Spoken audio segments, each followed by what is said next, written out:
क्या आपने कभी सोचा है, क्या रामायण सिर्फ एक कथा है या फिर क्या इतिहास की परछाइयों में आज भी भगवान राम की मौजूदगी जिंदा है? भारत के उत्तराखंड राज्य में एक ऐसी गुफा है जो इस सवाल का जवाब देती है, और ऐसा जवाब जिसे सुनकर आप चौंक जाएंगे। स्थानीय लोगों के अनुसार इस गुफा से आज भी भगवान राम की पुकार सुनाई देती है। कोई हल्की सी गूंज नहीं, बल्कि ऐसी स्पष्ट और दिव्य ध्वनि जो सुनने वालों की आत्मा को झकझोर देती है। इस गुफा का नाम है राम गुफा।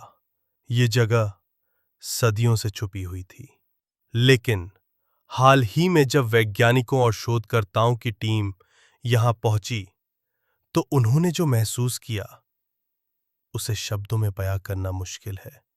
जैसे ही आप गुफा के भीतर कदम रखते हैं, चारों ओर एक रहस्यमयी ऊर्जा का आभास होता है।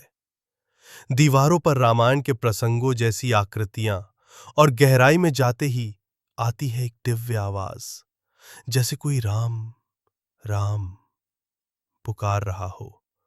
कुछ लोगों का मानना है कि यह वही जगह है जहां राम भक्तों को दर्शन देते हैं। कई श्रद्धालु यह ध्यान लगाकर बैठते हैं और कुछ कहते हैं कि उन्होंने खुद उस आवाज को सुना है। वैज्ञानिकों ने इस गुफा में विशेष उपकरण लगाए, लेकिन हैरानी की बात यह रही कि कोई भी ध्वनि स्रोत नहीं मिला। कोई जानवर नहीं, कोई हवा नहीं, कोई गूंज की प्राकृतिक वजह नहीं। फिर भी उस आवाज को ना सिर्फ माइक्रोफोन ने रिकॉर्ड किया, बल्कि हर इंसान ने उसे अपने कानों से भी सुना। तो सवाल यह है, क्या यह सिर्फ एक भ्रम है या फिर वाकई में ये उस आध्यात्मिक शक्ति का प्रमाण है जो रामायण की सच्चाई को जिंदा रखे हुए है? अगर हम इतिहास और पौराणिक ग्रंथों को ध्यान से पढ़ें तो रामायण में कई स्थानों का उल्लेख है, लेकिन समय के साथ वो स्थान मिटा दिए गए, छुपा दिए गए, या उन्हें बस एक कहानी मान लिया गया।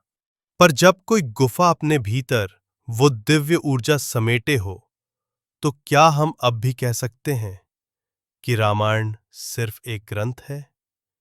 या फिर क्या ये गुफा, ये आवाज